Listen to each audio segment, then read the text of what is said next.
All right, let's do this here.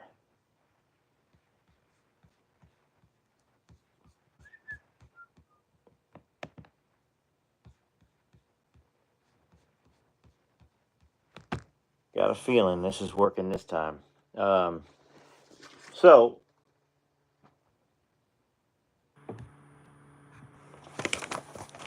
hopefully I can see the chat. Let me see here. Chat.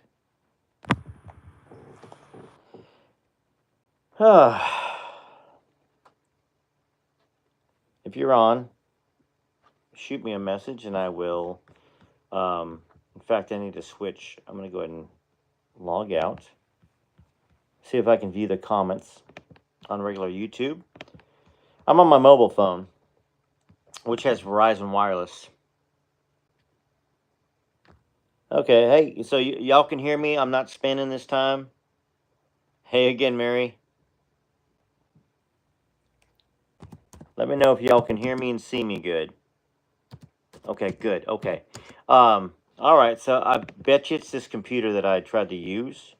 So now we're going to be good. There we are. Now I can log on to this stream right here. This is what I've been missing. Let me hit the volume, and I can actually hear your comments or see your comments.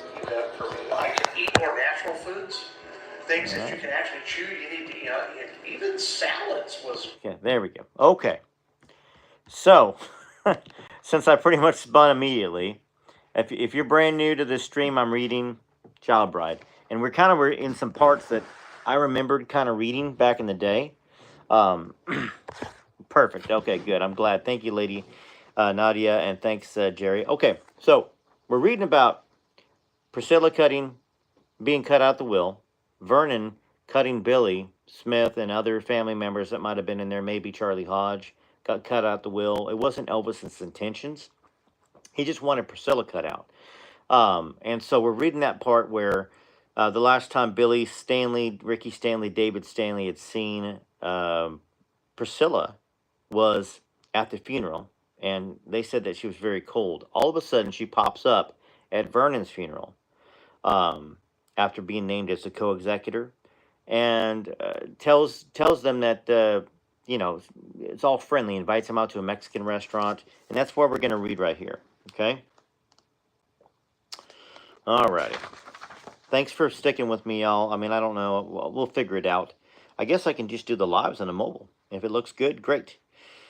Yes, Lady Nadia, Elvis family unite for sure. Okay, so other evidence suggests that Priscilla embraced her new power from the outset. At Vernon's funeral, she was already seeking releases from the Stanley brothers for the right to market home movies in which they appeared, and she seemed willing to go to extraordinary lengths to obtain them.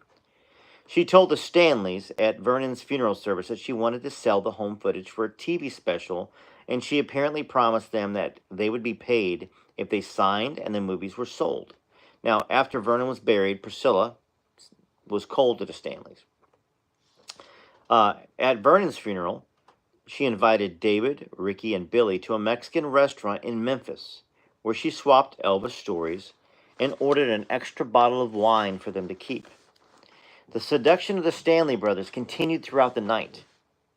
Now, Billy Stanley would later recount that he stumbled upon Priscilla making out in the backseat with David. Now, before I continue, y'all tell me if you have heard that before, or if this is fairly new to you. Because here we are, Priscilla making out with David, who is essentially would be what? Would that be it wouldn't be a nephew, it'd be a something. Oh, like a stepbrother, I guess, kind of like through marriage. Yeah, Debbie, I hear that. Okay, so Anna, you hadn't heard that. So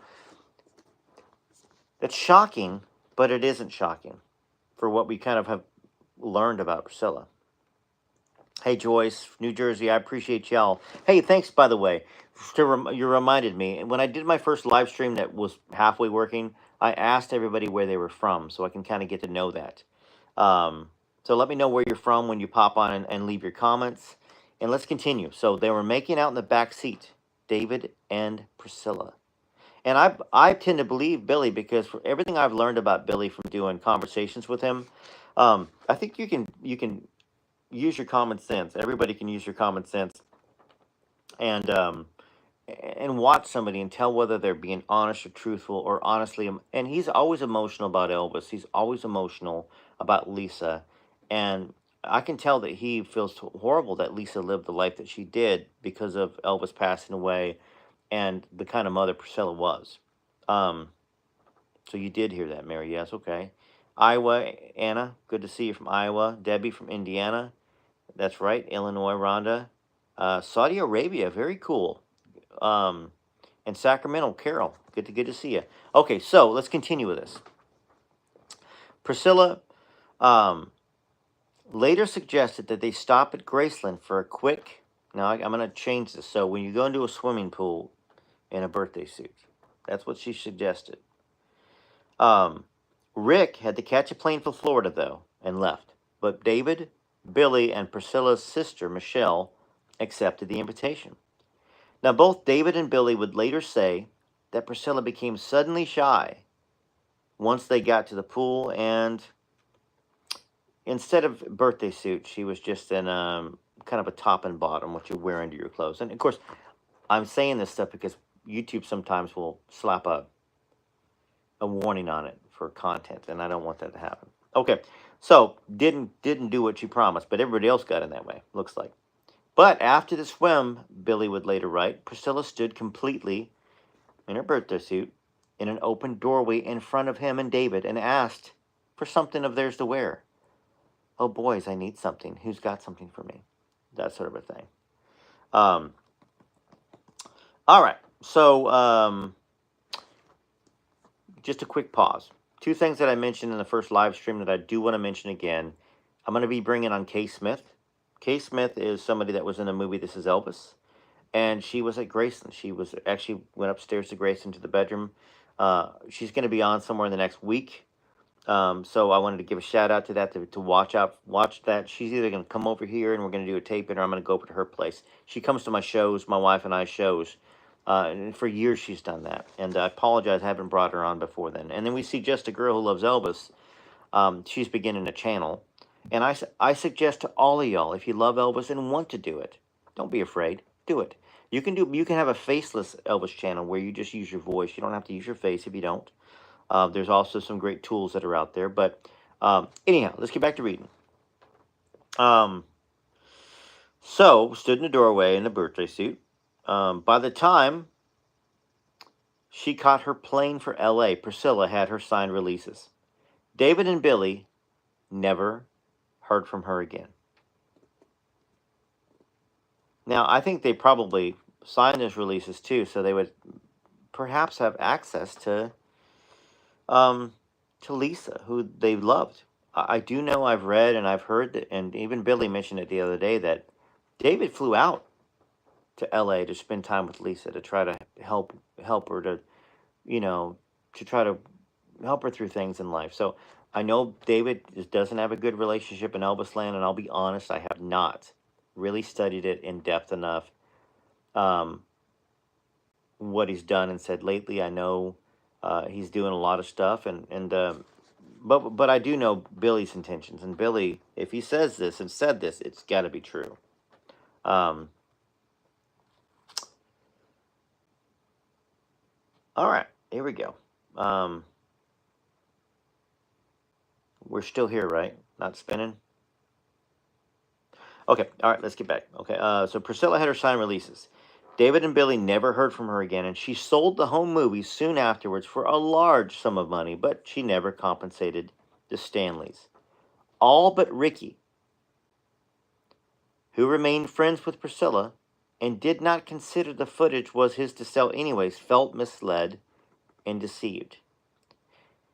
But see, he explained, that's a part of the prevailing mentality. It was like sharks in a frenzy after Elvis died. Nobody is gonna do anything unless it's for money, which is really weird. Where is the compassion and understanding? So, we have three unique Stanley brothers. Now, we know that Ricky was a pretty big substance abuse. He had I always try to say things differently. but he had a drug addict. He was an addict himself. And after Elvis passed away, he got clean.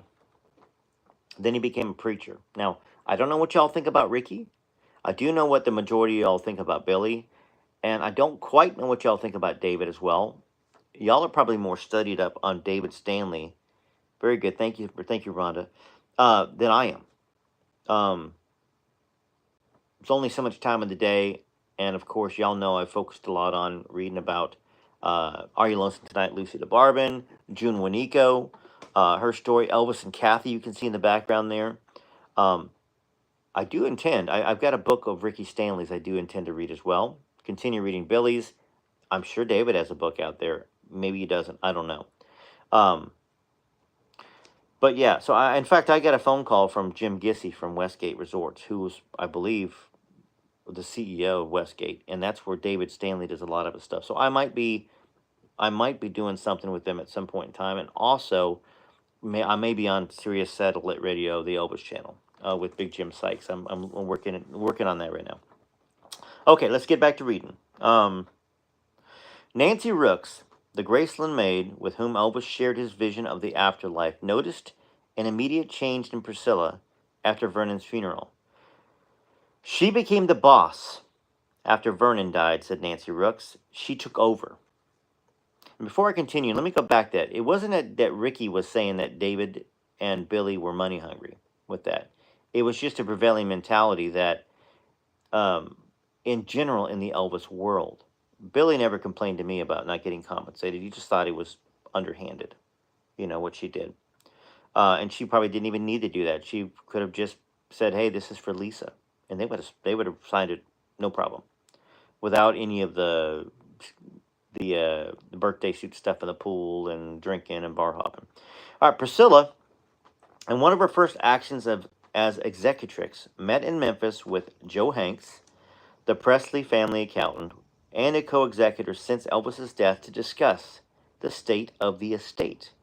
She was shocked, she would say later, to discover that Lisa's fortune, the value of Elvis Presley's estate, had dwindled to less than $8 million, and that it could diminish to zero if she didn't take drastic action. So first off, $8 million in 1977. It's more like 30 or 40 million these days. Debbie just got done watching the entire podcast of Kathy and Elvis. Thank you. Okay, thank you so much for reading. I have wanted to read that book for years, but it was unavailable. So appreciate you. Thank you. I appreciate y'all. And that's, I mean, when y'all leave me super thanks, when you can, or when you become a member for $9.95 or more, whatever the memberships are, that's so I can buy stuff. The Elvis and Kathy book, I want to say I paid close to $800 for it because it's out of print, very rare. It's very rare you find a copy under $1,000. Sometimes you can find it for $400 or $500, but that's that's what I use it for. So I appreciate it. And of course, if like Andrew Marinin has left me, I think 3 or 4 different super thanks for $50 over the last 5 months, 4 or 5 months. And I think YouTube takes its share out of it. And I think maybe I get about 40, and then there's taxes on it, so it becomes about 35. So that's the state of the world. You got to pay taxes and everything. Only certainties, death and taxes, right? And I like to say, living life to the fullest. Those are 3 certainties that you can have control over. You can live life to your fullest. Hey Trista, good to see you. Okay, so it was down to 8 million, and it could dwindle down to 0. Now we got to remember that Suzanne, maybe she still, I think she figured out that Priscilla is not that trustworthy through everything we've read, but she still wrote this book to kind of lift up Priscilla. I think that was the intention in the beginning, maybe. I'll have to have her on here if I can to talk about this. So Elvis had a very high lifestyle, said his probate lawyer, Beecher Smith. Elvis would spend his money as he went along. He enjoyed life. That's what I'm talking about. He enjoyed life. He had a lot of people who were depending on him for their livelihood. The estate, Smith noted, did not have many liquid assets. One of his chief assets, Graceland, was in fact a cash drain, and it required an outlay of nearly $500,000 a year to keep it open. So let's just take that number, $500,000 a year. If Elvis had $8 million, Well, let's say he had less than that. Let's say the Grayson itself was worth $1 million at that time, or $1.5 million. He still had $6 or $7 million, so that would be 12 to 14 years. If nobody took any money, that it would have lasted. And of course, if it was in a bank or invested, that would have actually raised the value of Lisa's inheritance even more. Now, of course, Vernon already had the plan, an idea to open it as a museum, Graceland. It wasn't Priscilla's idea. Thank you, Ron. Appreciate you. Hey, Nancy. Good to see you. Hope you're feeling good. So let's continue reading what this says. Vernon's death was the catalyst for change in the management of the estate for reasons that are still being debated. A new regime, symbolized by Priscilla, had taken control. Now, the other co-executives, the Memphis Bank and Joe Hanks, according to Beecher Smith, needed to find a way to turn the situation around now that Vernon had passed on. Vernon Presley had been in bad health, and it had been hard to get things done, was Smith's explanation. And when he died, we had people who were basically healthy and were trying to move things along. Basically, they were playing catch-up ball. The original co-executives and Beecher Smith brought Priscilla up to speed that summer. She had to have an overview, said Beecher Smith, because she had not been involved at all. And here she comes into the role of an executrix, and we had come up with a business plan already for where we needed to go. According to Smith, the idea of opening Graceland as a tourist center to offset the cost of the upkeep was discussed pretty early on. And of course, it was discussed by what we know, by Vernon. Just looking at your comments here. Good to see y'all on here. Looks like, all right. Let's continue reading. It's funny, there's a delay on the computer. Priscilla, in those early months, admittedly leaned on Joe Hanks, the Presley accountant, and her co-executor, for she was more interested at the time in establishing herself as an actress or a model, and she engaged Arthur Toll, her former divorce lawyer, to represent her, and brought in Arthur's attorney's son Roger to assist in overseeing Elvis's estate and Lisa's inheritance. Arthur Toll found Priscilla an eager student from the first. Hey, Lady Nadia, we appreciate you as well. And I think I love the fact that you guys interact with each other and that you're respectful. And of course, I think I've done a decent job. I haven't had to block many people. I would say in 3 years, I blocked a dozen. That's not many, which means that this is a very healthy community, and y'all very much love Elvis. So he felt, Arthur Toll felt, that the existing lawyers in Memphis were the problem. They were not being very aggressive about the estate. Priscilla, he said, wanted to make sure that it was maximized to Lisa's benefit. Now, do I think that? I do not think that. I think she wanted it to be maximized to her benefit. Because Lisa was a very young girl at that time. She was what? 11 in 79? So she wouldn't inherit anything for 14 years. And for those 14 years, guess who would benefit the most? Yeah. Priscilla.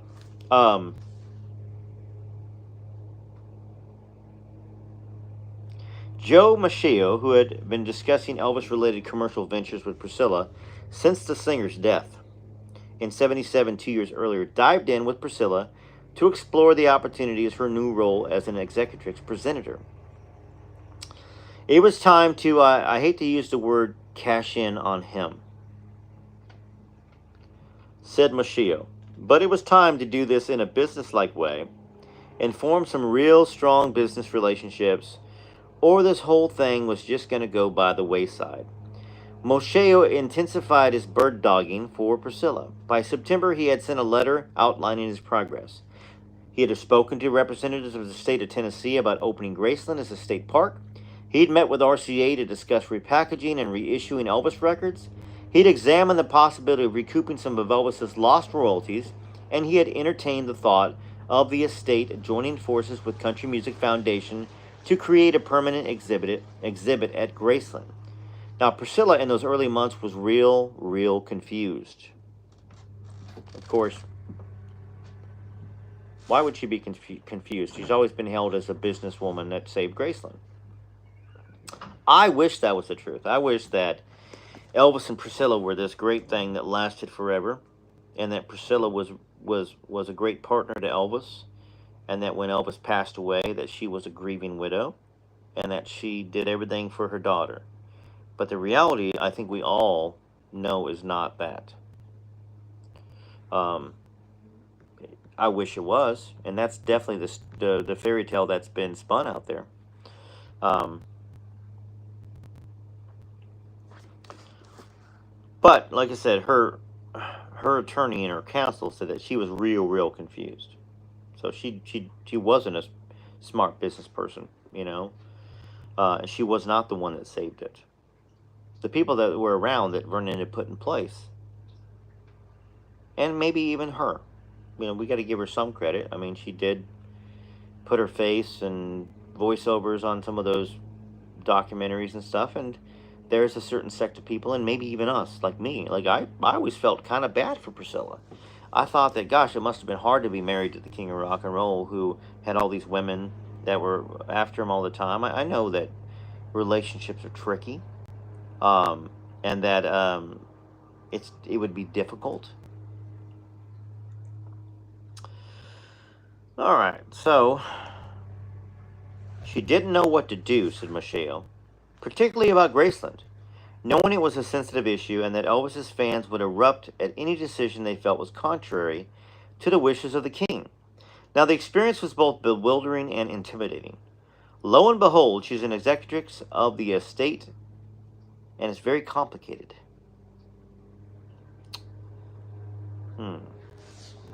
Sorry, let me just double check something real quick. All right, I guess still good there.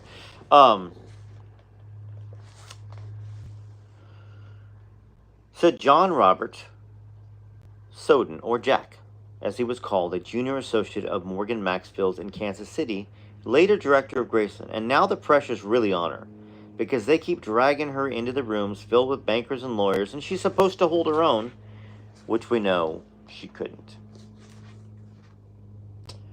But Priscilla did approach her new position as executrix of Elvis Presley's estate with a vengeance, and she did everything else that she had chosen to pursue, from marrying Elvis to become a socialite to establishing her acting career in total immersion of her subject, asking questions, making lists, meeting the right people.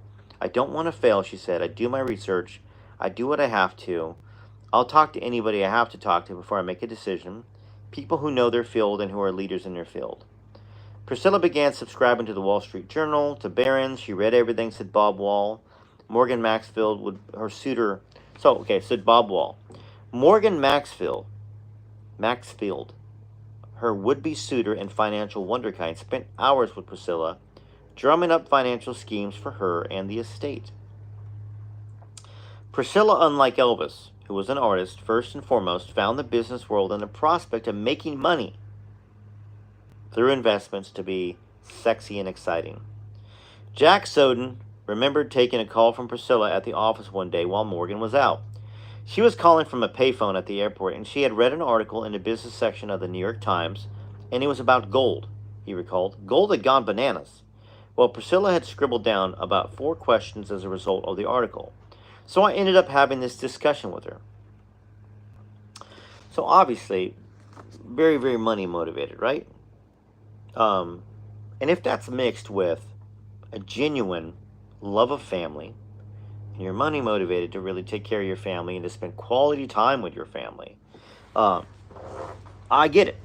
I mean, they say money is the root of all evil. Money's not the root of all evil. What people want to do with money, or the fear of not having money, or the power that money gives you over other people, that's more the evil in it. Money's not the root of all evil. People that have bad intentions, that's the root of evil. I believe what Billy Stanley says is Joyce. Yeah, I feel I agree with you. Just a girl who loves Elvis. I used to as well. I do as well, Joyce. There. Um, I agree, Joe. Look what Elvis did with his money. Always giving it away with a generous heart. He did, and I think that there's a lot of stories that are out there that'll never be told. Things that he did, money he gave away, cash that he gave away. He always had $10,000 of cash on him. His box that had his medications always had $10,000 cash. And that's part of why I believe some of the Are You Lonesome Tonight book that he gave Lucy money, that he gave cash. And other people would say, well, he didn't have cash. He didn't have cash ever. No, he always had cash. And if Elvis went somewhere, he would have his box of medication, like the trip to D.C. He would have taken that, you would think. And if he took it and he gave all the money to Joyce, I'm sorry, not to Joyce, I'm sorry, I'm talking, I saw your comment, all the money to Lucy, of course he's going to need more money, so he went back out to L.A. and got Joe Esposito and got a check and all that stuff. But, you know, Elvis needed medications to sleep, to get up, stuff like that, for pain management. Hey, Wanda, good to see you. I'm in Mississippi. My son is Elvis's third cousin, removed a couple times. We didn't know until after Lisa Marie had passed away that he was related. Priscilla's a very sick, greedy individual. I'm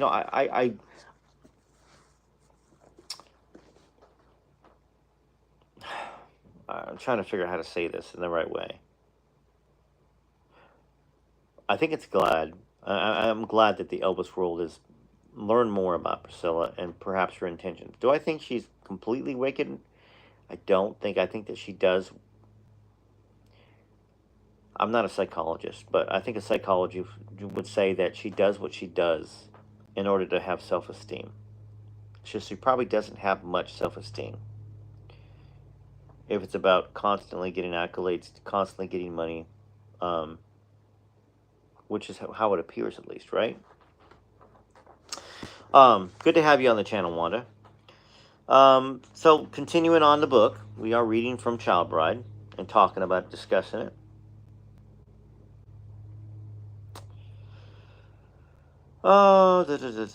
Surely do. Joe Esposito's girlfriend at the time remembers Priscilla calling Joe around this period to ask if he wanted to contest Elvis's will. Priscilla employed tactics similar to those she had used to obtain Stanley's signature on the release of the home movies. She invited us out to dinner, said Shirley, and I was like, why is she inviting us out to dinner? We haven't talked to her in over a year. And as we were eating dinner, she said, Joe, Elvis wanted you to have something. He wasn't coherent when he signed that will. And if you contest it, I'll back you all the way. Oh my goodness. This was March of 1977. Elvis wasn't not in his right mind. That's disgusting. So what she's trying to do at that time is she's trying to steal from her daughter. If you think about it. Let's go back to where I was left. You know what would have been funny? If she wasn't left much. And I mean, I'm sure that Lisa would have still been given the majority of Elvis's will. But let's just say he left 5% to Charlie Hodge, 5% to Larry Geller, 5% to Joe Esposito, 5% to Billy Smith, 5% to Vernon, 5% to Priscilla, and then the rest. Then the rest to. There might not have been enough left over after all the people that he would have tried to take care of. And I do believe that there was, it might have even been keep these guys in the payroll. And so Vernon probably did see that. He knew the numbers. And that's probably why he did what he did. But still, she's trying to get people to contest the will so it doesn't look like it's coming from her. So it doesn't look like she's the one who's greedy. That's what this book is saying. Joe, who had never seen through Priscilla's maneuvering, accepted the offer at face value. Shirley, disenchanted with Priscilla over how she mocked Elvis at her house on Summit Drive. So Shirley's the one that talked about how Elvis showed up in that snowsuit coming back from Tahoe, I believe it was, and how she openly mocked him while she had her boyfriend inside.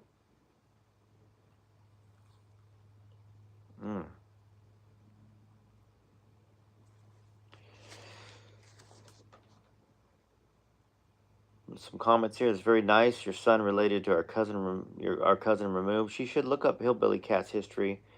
Let him know that he does a lot of research on Elvis's family. Way back. Yeah, and also, yeah, he's a good channel, new channel that's out there. What was I gonna say? So, family of Elvis. There's somebody that I've got to get back a hold of. That is family of Elvis as well. I believe on Gladys's side. That does a lot of research and bring him on here. Also, Bart Herberson. He's the executive director of the Nashville Songwriters Association, and he has had experience with Elvis. Huge Elvis fan. One of the biggest Elvis fans that are out there. I need to bring him on at some point in time. He's got a lot of Elvis stories. I know, if that story is true about Priscilla mocking Elvis, that's just heartbreaking. It's hard to believe anyone could be so cruel. I don't want to believe it. Unfortunately, there's a lot of sources that say that she was like that. But once again, was I there? Were you there? No. Lady Nadia, we are all one Elvis family who loves Elvis and wants to keep his legacy alive in a respectful, loving, and beautiful way. Yes, because he talks about many. He talks about all of them. He's fascinated with all of them, and that's his research. Hillbilly Cat is what we're talking about. He would be fascinated with this. I'll just leave him a comment. Yes. Yeah, at some point we're going to do some lives like this with some other channels, perhaps, that have Elvis's best interest at heart, and you see what other discussion, other facts that we all can learn from each other. Okay, let's continue on.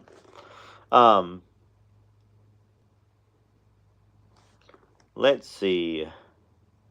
After we left, I said, Joe, not me, Joe Esposito. Joe, are you nuts? The reason she wants you to contest the will is so that everything will go back to her. Shirley's point was that if Elvis's March 1977 revised will was thrown out, his earlier will, in which Priscilla was the primary beneficiary, would prevail, and Priscilla, not Lisa, oh wow, would be Elvis's chief heir. Now, that makes more sense. First up, when Elvis got married to Priscilla, more than likely, he had a will at that point, or was, since he had Priscilla as his wife now, she was probably made the primary beneficiary in case something happened. And that will had lasted all the way until March of 77, when Elvis had seen through who she was and cut her out. Like literally, this was an Elvis decision. This wasn't a Vernon decision. This was an Elvis decision. And if Elvis decided that Priscilla wasn't worth a penny, there's a good reason for it. Maybe that Lake Tahoe Shirley Do thing when Elvis came by the house in a snowsuit, he saw that. He realized who she was. Maybe all the other things that he went through with her made him realize who she was. That she wasn't there for Elvis. That she didn't care about Elvis. What she cared about was, give me my money, Daddy, sort of a thing. Great comments, by the way, that I'm seeing y'all talk to each other. All right.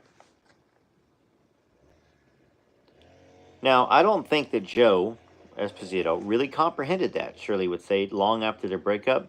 But once we talked about it, he decided, no, I'm not going to do that. Good for you, Joe. Joe is not a money hungry person, an evil person. So we do have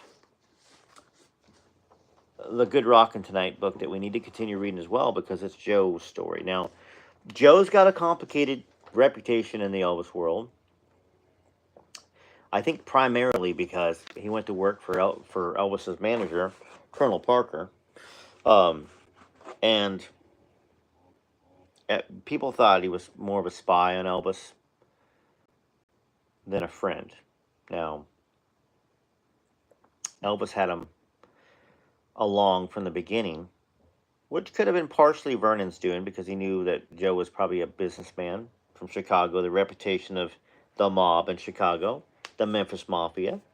Um, let me see what we're saying here. Actually, I'll continue this thought here, so I don't. So complicated history. When Elvis died, Joe had said Elvis was found in his bed. We know that's not the truth. He was found in the bathroom. I don't think that's a problem to say that. I don't. I think he was trying to protect Elvis's reputation, and he wouldn't have. Elvis wouldn't have wanted to pass away in the bathroom the way he did. You know. So I think that it's a good thing that he lied. Some people called him Lying Joe. That's a good thing that he passed away. I mean, that he said that he'd passed away in the bed because he's trying to protect the image, reputation, and really, you know, he knew Elvis. Elvis was prideful, um, like a lot of people are in this world. You know, he really cared about his image. Um, so, yep, trying to protect his dignity. Yep, just a girl who loves Elvis. Yeah, I appreciate that. So there's that. Then there's some other things that are very, very complicated, which I don't talk about much. I don't cover it very much. Not necessarily. I mean, the note that Joe had said he found that Elvis had supposedly left. Maybe y'all have heard about this. Maybe you can let me know where it came from. It certainly is out there. It's been out there that Elvis had written a note and that it was an intentional act, perhaps, and that Joe had found the note, ripped it up, deleted it. I don't believe that. Of course, I don't want to believe that, first off. What I do know is that there is some. Everybody's a human. Everybody does desperate things sometimes without thinking, and there's things that can happen, consequences. He was going out on tour. We know some of the conversations he had, including with Larry Geller, where Elvis even kind of questioned Larry. I think Larry said, "I'll see you tomorrow," and he said something like, "Will you?" Stuff like that, or angels fly because they take themselves so lightly. It's a very complicated thing to talk about, but that's where Joe's involved in this, and where his reputation of Lying Joe, the found in the bed instead of where he was found, the note that he destroyed, which some say is admission to that it was an intentional thing. Then you have other people, you know, that said things, and I think it all comes from that Joe Esposito. Well, can y'all tell me where you heard that? If you have heard that, I mean, I could probably look it up, but it's a sad thing, and I don't talk about it, and I don't think I've even touched upon it. Maybe one time I might have touched about it a little bit in videos. You know, this book had destroyed Elvis. Elvis, what had happened? His friends, Red West, Sonny West, Dave Hebler, um, had been part of a book with an author who was uh, a hack. I say, "Hey, Angel, good to see you." Um, and a lot of the stuff that was in the book was untrue, and a lot of it had truth to it. Now the truth part to it, you know, Elvis took too many medications. He heavily abused medications. That is the truth. But for him, it's what he needed. If he was at a constant level of pain that was a 2 or 3 or 4, who wants to live with that? And of course, the medications he were taking sometimes were causing the pains too. We know that medications can cause pains. And so he was going through this health issue, lots of health issues that we're just beginning to understand, and that he didn't understand, and doctors couldn't understand. And they were prescribing this and prescribing that, and he had different symptoms because different pain medications were causing these, different health issues were causing these. You know, he had physical issues where his colon was enlarged, backed up. He really wasn't fat and 42. You know, all that stuff that was going on. And of course, I read all the medical histories and all the documents that, you know, the lady that wrote the book on it. It's not like she discovered it. She just took a lot of stuff that was medical facts and records. Um, I've read all that stuff. I read all of it a decade ago, 5 years ago, 6 years ago. So that's why he gets his reputation of Lion Joe, because nobody wants to believe that it could have been on purpose. I don't believe it. I don't want to believe it, first off. I think that's everybody has what they want and what they don't want to believe. I wouldn't believe that he would do that intentionally to Lisa. That's the main reason. But sometimes people do things in desperation, not in their right mind.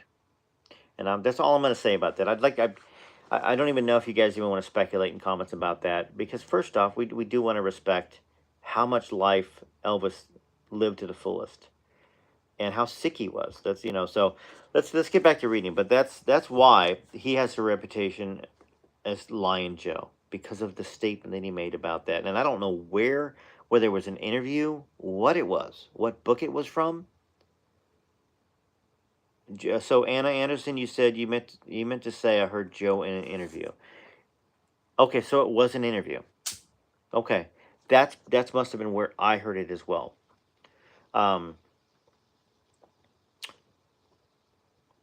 But Elvis, that's one of the reasons why Elvis is so huge still. Why he's still close to us in our hearts. You know, all different generations to younger kids now. I mean, I've got a friend's daughter that's 15 that loves Elvis, is absolutely enamored by Elvis, movies, songs, everything. You know, all the way up to folks that are on our channel that are in their 80s and 90s.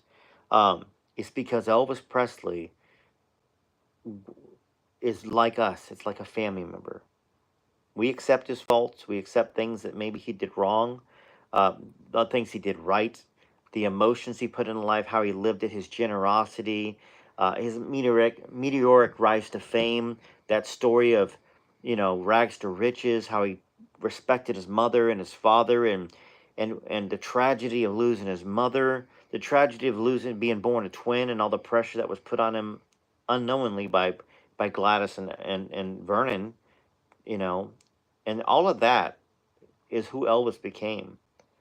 And then to pass away at 42, where most of us have outlived him by decades. We can't imagine it, you know, how young, but yet 42 years old. And I've always said he lived to be more like 126. Like, he lived 3 lifetimes in his 1 lifetime. So yes, sad for him. But can you imagine the toll and wear and tear on his body and his brain and his spirit to be on 24/7 all the time, even with the people around him, to not truly ever have a break, which is why he would disappear for a week at a time in his room. He had to have some sort of breaks. Lady Nadia, so true, Joe. I read many accounts of people close to Elvis saying he thought the fans only loved him as an entertainer. I hope he knows that now, and we love him as a human too. I think he does. You know, and we don't know the spirit. Like, when we pass away, I think we all have different thoughts. Elvis had different thoughts. He studied that with Larry Geller.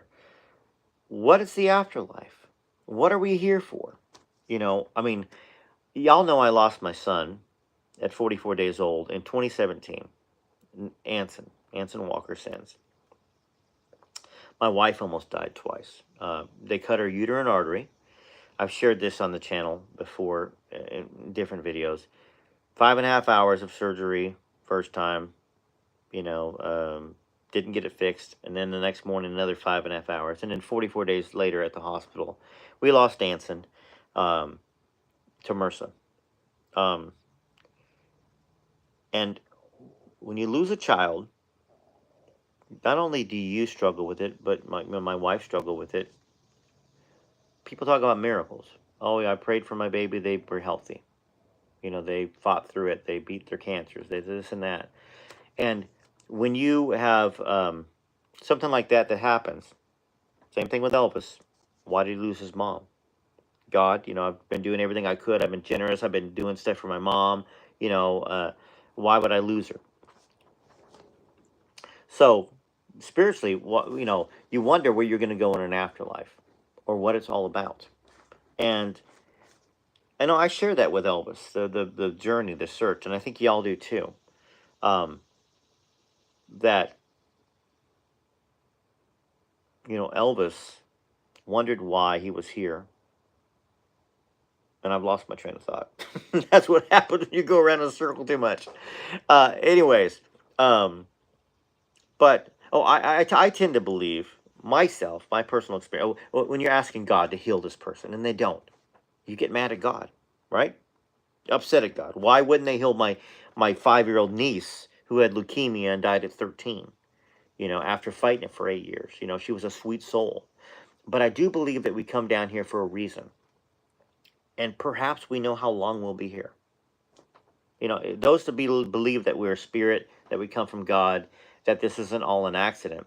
I believe that we know what we're walking into before we come into the bodies, into our human bodies. That's just what I believe.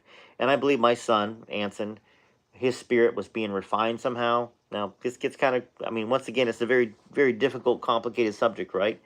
And that he chose to be here for 44 days, in a sense, to help us appreciate life and love more. So, because my wife said, "Hey, I've never been more in love with you. I've never appreciated life more," since she almost lost her life and we lost Anson. The second half of our marriage, or back half, has been much more happier and positive for her through a tragedy, through other near tragedies of her losing her life. So, let's just say Elvis, in his spirit, had decided to come down here, and he knew that he was going to be the greatest individual person in the world, in a sense, or one of them, with Gandhi, with Jesus, obviously, the son, if you believe that. And if you don't, then there's other religious figures or spiritual figures that he knew, that he maybe knew that before he came, subconsciously or consciously, he wouldn't know it as he's living. I don't think we do. I don't think we would know. um, but I think he lived as long as he was going to live. I don't think anything would have changed it. Um, Glenda, so your comments are blocked out? I see that one. I'm not sure. I think I'm not doing anything on my end. So let me read through these comments real quick. Okay. Paula. Okay, so I'm gonna go back before this. Um, Jack Soden, you saw him. He didn't look very well. Angel P, I'm so sorry. May your son rest in peace, Joe. You'll see him again one day. Thank you. Um, Elvis has definitely inspired me to think more about spirituality, said Lady Nadia. Paula says, Joe, don't get me started with the spiritual stuff. It's right up my street. I absolutely believe in the spirit world and an afterlife. Nancy, when they put Elvis on steroids, yes, steroids. I'm not sure when he was younger. Oh, when did they? Maybe when he was started in the movies. I think there's a lot of side effects, glaucoma, heart disease. I know that he was on steroids. I think it was 71 or 72 or 73. Right when we saw him get a little puffier, there was some sort of treatment that had steroids in it, and that certainly changed everything in him. You're right.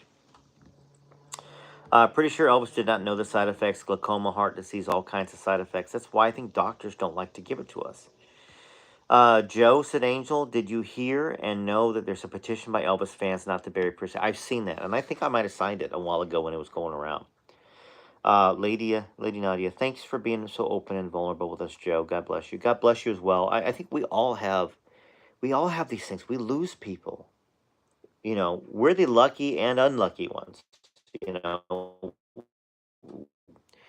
I always think I hope my wife and I go at some point together when we're old. You know, I'm sure y'all have the same thoughts. I hope I never lose a child again. You know, I hope that they're old enough that when we go, that they have, yes, they'll be sad. That they feel like they lived a long enough life to have their parents around. So some of us have lost our parents young, like me. I lost my mom at 6, um, and lost, my older brother at 13. Um, we all have this. We all, that's something we share on this channel. Nobody gets out of this world without being hurt. Same thing with Elvis. Elvis asked God why he picked him to be Elvis Presley, the entertainer. Yes, he did. Um, and Glenda, I don't show. There you go. My previous comment was blocked. It was not a bad comment. I don't know. YouTube has filters, and I don't know whether there was a word that you said that might have blocked it out. But type it again. Put it back in. Angel, you're a retired hospice. Oh, you're a retired hospice nurse. So you've been through. When my brother John passed away, and I know we're kind of getting off the subject, and this is some of the stuff I think would I'll be doing on the Mr. Joe show, which is another channel talking about a lot of stuff, covering some of other Derry Matera books about his the afterlife stuff. So I know we're off topic a little bit, but at the same time we're not, because this was stuff that was very important to Elvis, the real Elvis, retired hospice nurse. So when my brother John passed away about 5 years ago, he was he passed away on the same day that my brother Philip passed away. And my brother Philip passed away in 1989. My brother John passed away, I want to say 2020 or 2021, and I can't remember. I mean, he was reaching out. He was talking to Philip as he passed. And I know, Angel, you've seen some of that. So, I hope when Elvis was passing, his mom was there, Gladys, his brother was there. And we think of it as a horrible death, but maybe it was a beautiful, beautiful, glorious death. He'd done all he could. He was exhausted. He was tired. People around him had betrayed him. I don't know. Nancy, I lost my husband 2 years ago. He was only 55. Unexpected in bed. I'll be very honest. I don't think my son's handling it very well. He's very angry. And Nancy, that's just something your son will have to go through. It's very difficult for us parents to see our kids struggle. We can tell them what we believe all we want. They have to have their personal experiences, their personal way to get through it. And I hope he finds some peace and some understanding or something. So, Angel, you said, yes, I have, Joe. It's beautiful. All right, so thanks for the wonderful comments. Let's read a little bit more. I think another 7-8 minutes. We'll just make this an hour, 1 hour live video. So Shirley had told Joe to that not to contest his will, and he didn't. And he went against Priscilla's wish. Priscilla Presley made her debut as a spokesmodel, the role she had worked so assiduously to attain, just as she began to assume her duties as Elvis's executrix in the fall of '79. Her first appearance, appropriately, was in Memphis, where she represented... I'm a little emotional, just thinking about my son a little bit, and my wife is probably going to watch this later, but I think she's okay with me sharing. I'm pretty open about sharing these kind of things, but yeah, boy, it can be really rough losing a child, and some of y'all have lost a child. But anyways, let's continue. Okay, so she represented Wella Balsam at a trade show. It was, she would say later, probably the hardest thing I've ever done. That's all? That's the hardest thing Priscilla's ever done, is represent Wella Balsam at a trade show in Memphis. Priscilla's crippling insecurity around crowds came back to haunt her, as she did her fear of speaking in public. I had to speak in front of people so many times, she said of Wella at the Wella conference, but to be able to speak to a group of women and to answer their questions forced me to come out a little bit. She requested that she be called Miss Presley during her Wella appearance, and She discouraged questions about Elvis, the beginning of her public efforts to separate herself from her former husband to keep the spotlight on Priscilla. She and Mike decided to participate in a Scientology program that fall called Purification. So she and Mike is in Michael Edwards, not Mike Stone. The Purif, as it was known to Scientologists, was a treatment of various durations that cost several $1000s and consisted of 8-hour days spent in a quasi sauna following a special diet designed to get rid of toxins in the body, chiefly from drugs. Scientology doctrine forbids the use of drugs, and Mike Edwards had resolved to quit using, not Pepsi, but the other drink, as in a substance. A decision that he credited with saving his relationship with Priscilla, who disapproved of his drinking and drugging. Now, I wish that their relationship wasn't saved, because we know what was written in the book, his own book, about having the attraction to Lisa, and then Lisa's book that says things happened. And if you haven't read that, if you're watching this live new for the first time, watching my channel, click on Joe Sin's Rarest Photos and read the Lisa book that Riley Keough finished up from Lisa's tapes. Mike said, I don't think we would have stayed together as long as we did if it wasn't for Scientology, but I know we would have stayed together longer if I had gotten into AA. Because there are some philosophies that Scientology just doesn't realize. That you've got to cut alcohol till you take care of your life and confront yourself. Well, AA says you got to cut it out forever, right? If you know those that might know that. Same thing with NA for drugs. Because there are some... Okay, so Priscilla further strengthened her commitment to Scientology that fall, transferring Lisa from the Lycée Français, I guess that's how you say it, Lycee, and then Francais, Francais, where they had threatened to hold her back a year, to the Scientology-run Apple School in West LA. It was Lisa's third school in 8 years. Now, Mike and Priscilla flew to New York in October. Joan Quinn had been pushing her colleagues at Interview to do a piece on Priscilla, and when Henry Kissinger dropped out of a cover story, Andy Warhol brought in Priscilla as a last-minute replacement. Warhol, the quintessential gossip and people watcher, I guess that would be like, who's the guy that does it these days? Oh, I had the name on the tip of my tongue, and you probably know. What's his name? The gossip columnist that is everywhere. I'm going to see if y'all know what I'm talking about. Anyways, I'm going to continue on, because I get a brain something. Warhol, the quintessential gossip and people watcher, had long been an enormous Elvis fan and harbored a fascination for Priscilla, the widow Elvis, as his right-hand man, editor Bob Colasello, dubbed her. Colasello saw Elvis, like Marilyn Monroe, Elizabeth Taylor, and John F. Kennedy, as one of the saints of our secular culture. People seeing Elvis in parking lots, that's straight out of seeing the Virgin Mary at Lourdes. The fixation on Elvis, and also the fixation on Priscilla in Colasello's analysis, was that she's the link. She's the widow of a saint. And once again, we know she's not a widow. She wasn't a widow. But these folks did think that. And I have that whole Andy Warhol, I read it on the channel here as well. Scientology scares me. I can't figure out how John Travolta looks so normal.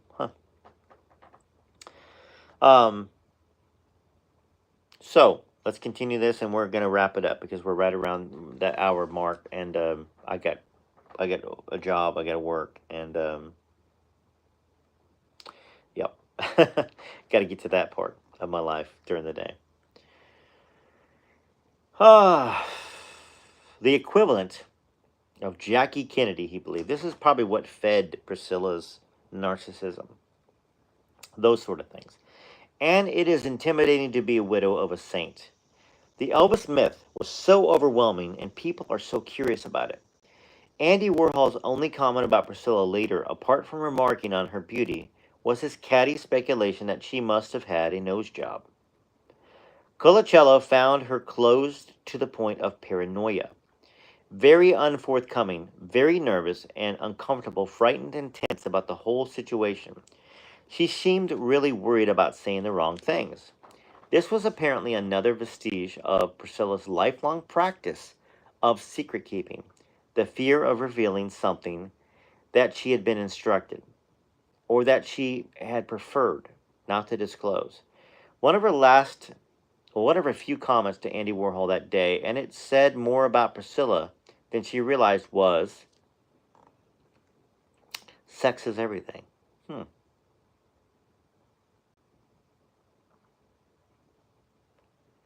Apart from that, according to Bob Colacello, Mike Edwards dominated the conversation to a degree that Colacello found it slightly discomforting, though he liked Edwards immensely himself.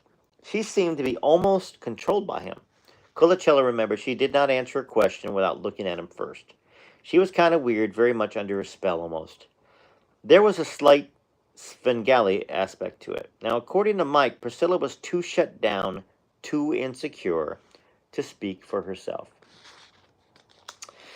Thank you for joining me. There's a lot of interest. I mean, Suzanne Finstead puts her own opinions into this through her writing. And I think that Suzanne thinks that Priscilla was a very abused person all of her life, from her parents to, she probably thinks, Elvis, to Mike Edwards. That's why she wrote that, I think. Before I go, check out some cool little records here. I know I've showed you some stuff before. I have every record there is by Elvis, except for the Suns. I don't have any Sun recordings. But this was Elvis Presley's Perfect for Parties highlight album. It's kind of a rare album.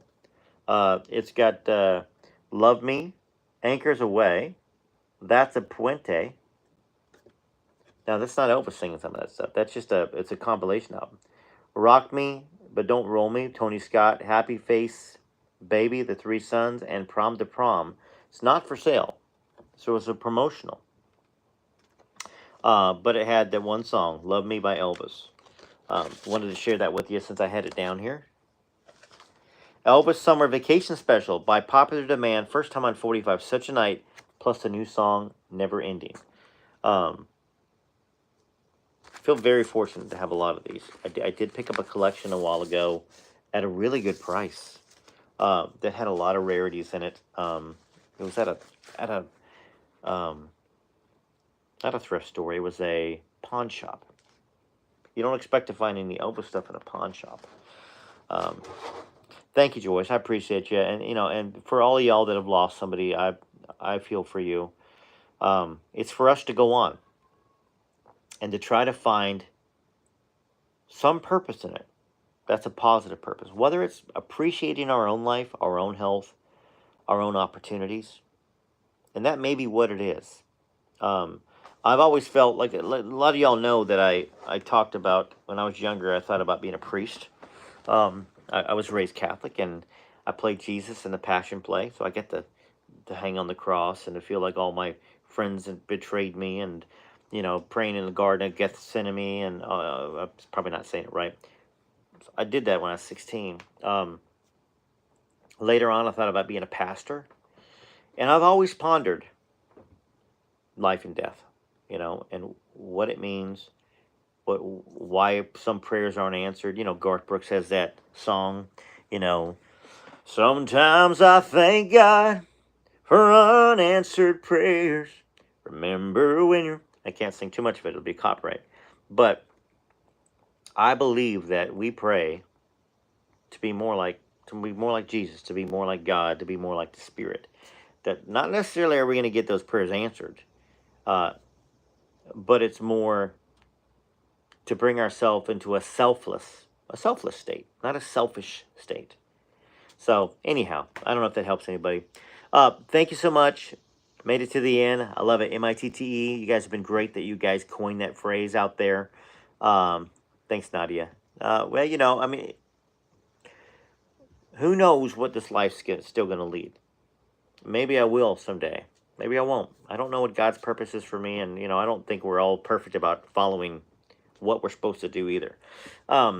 Anyhow, I guess I'm going to go and end the live stream. Thanks for joining me. There's a lot of you that stayed on here, and I appreciate it. Good to see y'all. Find a lot of the thrift shops we have in UK, though. Well, cool. All right. All right. Let me see if I can figure out how to end this on my cell phone without looking silly here. I think I hit the X. See y'all. Stop streaming. There we go.